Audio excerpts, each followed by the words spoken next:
जी, आपने अच्छी बात कही और तर्कपूर्ण बातें कही। संजय सिंह, आ रहा हूं आपके पास। दो एक बातें मैं कह दूं।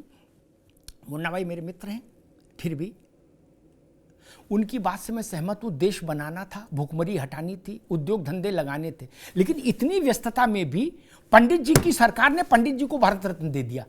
नेहरू जी ने खुद को खुद नॉमिनेट कर दिया। बोलो सियावर रामचंद्र की जय। इंदिरा जी ने यही काम अपने लिए कर दिया। भुखमरी मिटा रहे थे देश की, लेकिन भुखमरी तो तब मिटेगी जब हमें भारत रत्न मिलेगा। बोले अंबेडकर को, बोले आज टाइम है, ये टाइम है अंबेडकर भारत रत्न की चर्चा करने का। बोले राजीव गांधी को क्यों दे दिया? अरे बोले राजीव जी की बात अलग है, अब अंबेडकर राजीव जी की बराबरी करेंगे। गजब बात करते हो। कितना प्रणाम किया जाए और कैसे प्रणाम किया जाए प्रभु? खुद भारत रत्न अपने गले में डाल रहे हो तो भारत में उद्योग धंधा बढ़ रहा है, और पूछ ले अंबेडकर को क्यों नहीं दिया तो बोले उद्योग धंधा कम कराना चाहते हो। गजब बात है यार। और गांधी जी की हत्या पर आयोग बना और गांधी जी की हत्या पर अदालत का फैसला भी आया। उन फाइलों को पढ़िए, ठीक, फाइलें उपलब्ध हैं, उन फाइलों को पढ़िए। राष्ट्रीय स्वयंसेवक संघ और नाथूराम दोनों एक रूप हैं क्या? नहीं, उत्तर है नहीं, कागजों में लिखा है। ठीक, आप पढ़ना नहीं चाहते, आपकी बात। और दूसरी बात कह के मैं संजय सिंह के पास आऊंगा। मेरी अपनी धारणा हमेशा से रही, जनादेश से बड़ा कोई पवित्र शब्द नहीं लोकतंत्र में। भारत के जनादेश से संघ के स्वयंसेवक देश के सबसे महत्वपूर्ण पदों पर है भाई। और कोई भी आदमी आएगा और कह देगा कि नहीं नहीं सबको बंद कर दो। कुर्बान को बोला ना, बोले कौन, किनको? बोले जिनको 2%, 4%, 5% वोट मिल रहा, इनको देश की कमान दे दो। क्यों? क्यों भाई, ऐसा होगा क्या? बोले जिसको देश ने वोट दिया उसको बाहर कर दो। बोले क्यों? बोले सेकुलर नहीं है। बोले आपको कितना वोट मिला? बोले हमको 5% वोट मिला। बोले हमको प्रधानमंत्री बनाओ। क्यों? बोले हमने अपना सर्टिफिकेट खुद ही प्रिंट से डाउनलोड किया सेकुलर का। ना बाबा ना, जनता आपको उस लायक समझेगी तो बैठाएगी, जब तक समझा तब तक बैठाए। खैर संजय सिंह जी, मसला फिर वहीं आ गया कि आज संघ का कोई विषय नहीं था, वल्लभ भाई पटेल की जयंती का उत्सव था, उल्लास था। यह भारत के लिए गर्व की बात है। और एक नई बात कहता हूं, ये गूगल में अभी नहीं मिलेगी। भारत को दो स्तरों पर दो महान आत्माओं ने एकीकृत किया। भारत को संस्कृति और अध्यात्म के स्तर पर आदि शंकराचार्य ने एकजुट किया और राजनीतिक स्तर पर वल्लभ भाई पटेल ने किया। इसलिए दोनों के लिए हमारा माथा झुकता है, झुकना चाहिए। भारत की सांस्कृतिक धार्मिक चेतना के एकीकरण के सूत्रधार आदि शंकराचार्य, भगवतपाद, और भारत की राजनीतिक एकता के सूत्रधार सरदार वल्लभ भाई पटेल। इन दोनों से बड़ा कौन? इन दोनों से बड़ा कौन भाई?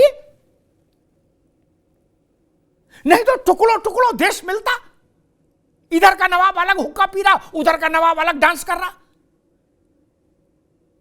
पैरों में घुंघरू बांध के लखनऊ वाले भी नाच रहे होते और भोपाल वाले अलग रासलीला कर रहे होते। नवाब, ये भारत मिला है तो वल्लभ भाई के लिए मिला। उन वल्लभ भाई पटेल के उस पर संजय जी ये आरएसएस की बात क्यों छेड़ी गई? जबकि छेड़ने वाले विद्वान लोग हैं और वो जानते हैं कि किसी भी संगठन पर कोई भी सरकार प्रतिबंध तो लगा सकती है। कांग्रेस ने ऐसा 4 बार किया, लेकिन प्रतिबंध अदालत में जाएगा और वहां अगर अदालत ने सरकार के कंटाप लगा दिया तो फिर तो प्रतिबंध हट जाता है। वो विषय जो हो नहीं सकता, जिसकी कोई संभावना नहीं, क्यों उठाया गया? इसके पीछे क्या डिजाइन है? संजय सिंह जी, पहले तो आपको प्रणाम और सभी जो पैनलिस्ट हैं उनको भी नमस्कार।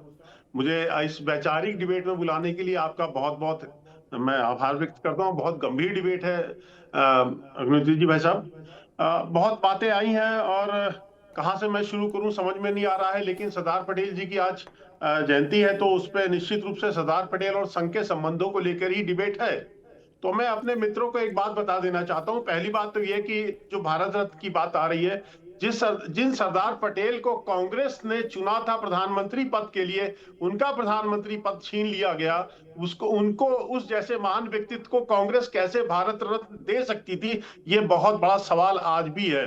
दूसरी बात, जब संघ की बात आती है, तो हमारे चाहे कांग्रेसी मित्र हो, सपा हो, और अभी हमें अशोक यादव जी का भी मैं जवाब देना चाहूंगा बाद में। चैट जीटीपी का बड़ा प्रयोग कर रहे हैं अखिलेश यादव जी। तो अशोक जी और मुन्ना खान साहब, आपकी जानकारी के लिए, आप देखिए, पानी पी पी के गाली दीजिए, क्योंकि आपका सनातन धर्म से शाश्वत विरोध है। आप सनातन संस्कृति को आमादा करने पर तुले हुए हैं।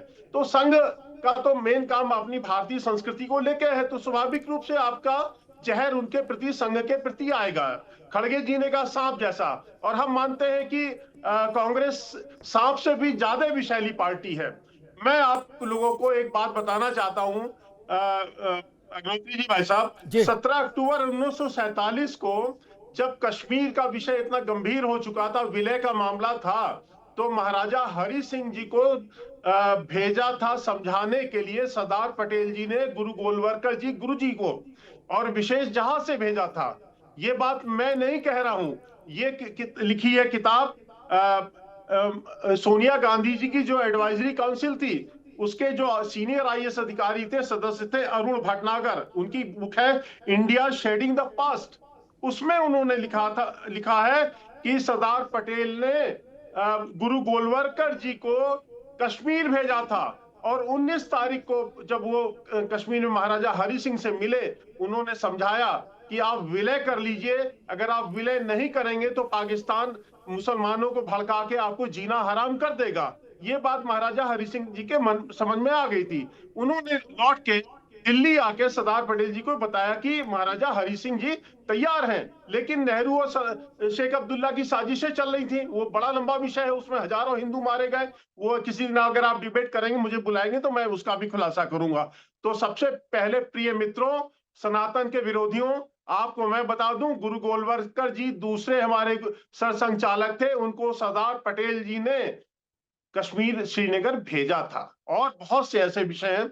हमारे एक मित्र कह रहे हैं कि 1923 में असहयोग आंदोलन, आपके नेता चैट जीटीपी का उपयोग करते हैं। किताब तो आप लोग पढ़ते नहीं है।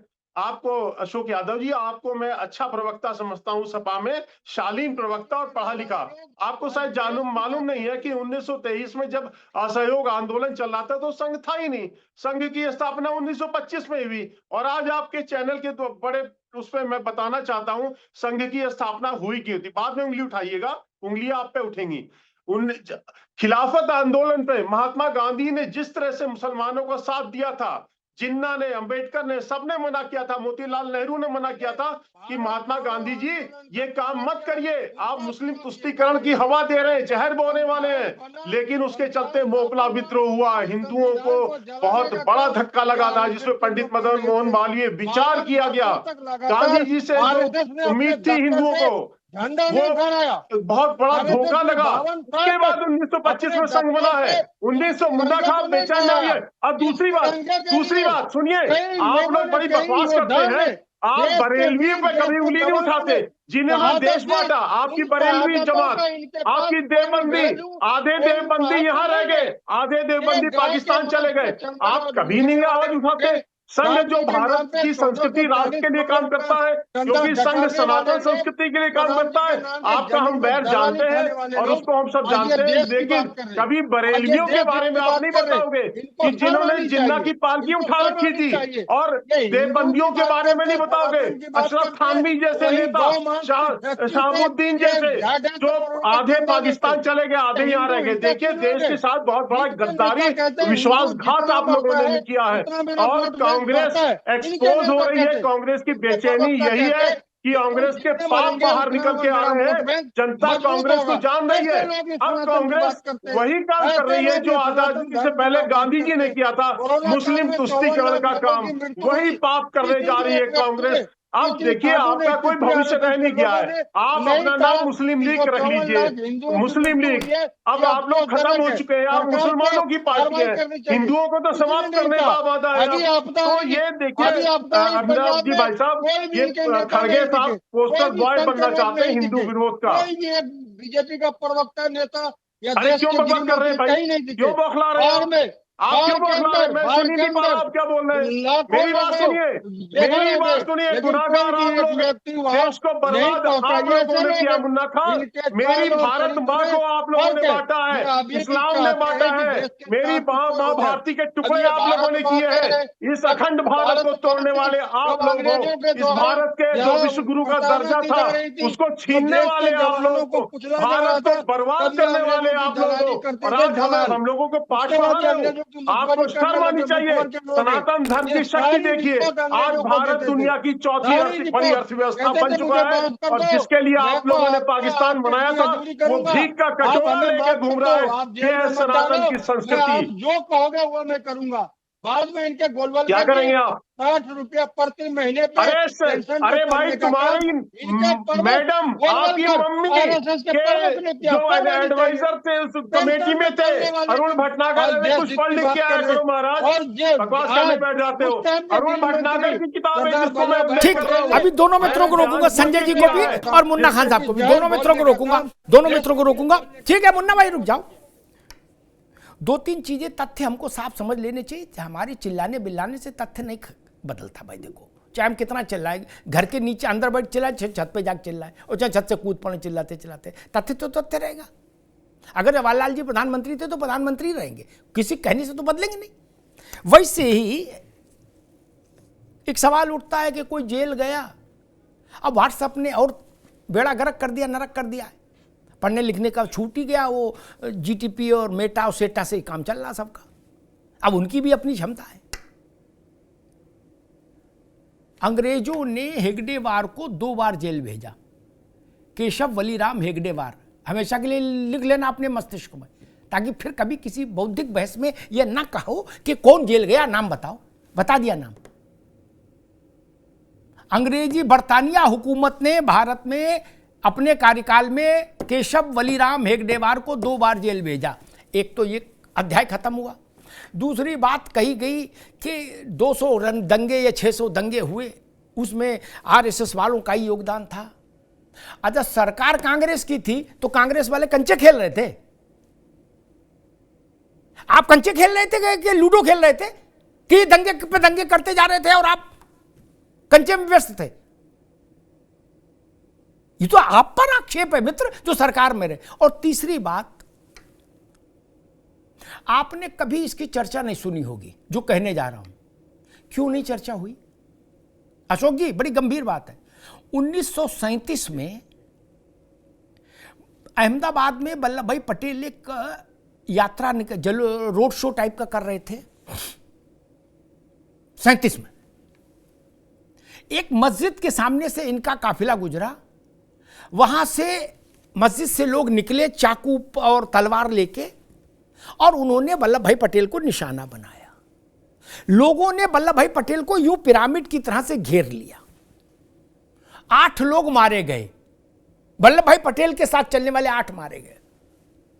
तब उनके प्राण रक्षा हुई। बाद में मुकदमा चला, 51 लोग सजा हुई उनकी। ये घटना कभी चर्चा में आई नहीं ना? आनी चाहिए ना?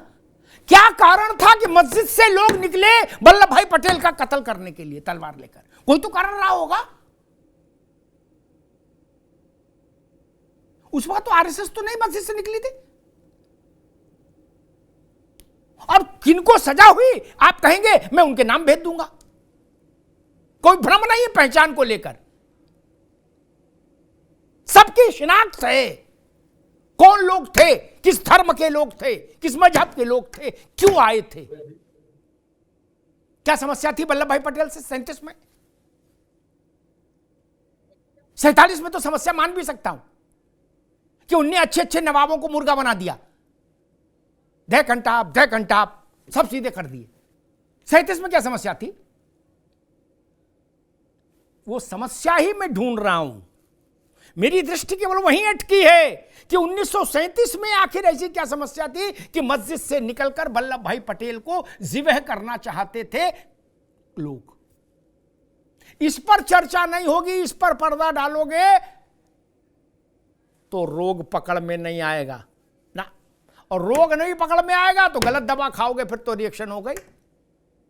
एक बार अच्छी जांच हो जाए, रोग पकड़ में आ जाए, फिर भ्रामरी करो चाहे अनुलोम विलोम, फिर सब ठीक है। अरे श्रीमती जी कुछ तो सस्ता लो।